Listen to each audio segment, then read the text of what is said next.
Hey guys! Welcome back to my channel and today's video guys, magpipintura naman tayo ng tricycle.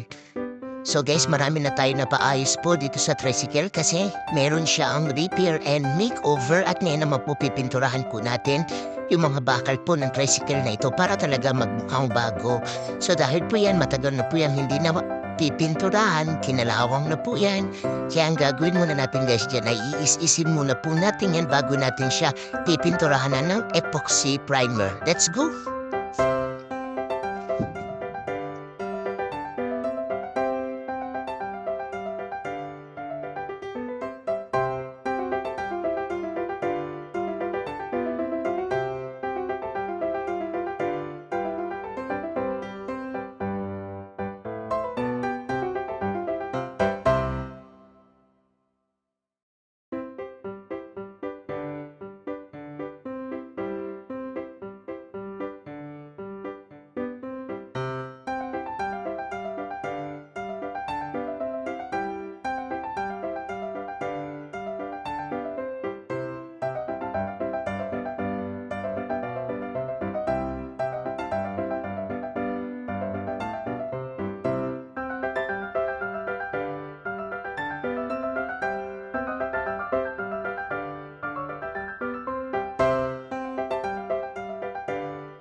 So ayan na guys, tapos na natin siyang pinturahan ng primer at isusunod natin dyan yung pintura talaga natin. So guys, patuloyin lang po muna natin. So guys, kung gusto niyo po ang video na to, don't forget to like and comment. Maraming salamat po sa pagsuporta.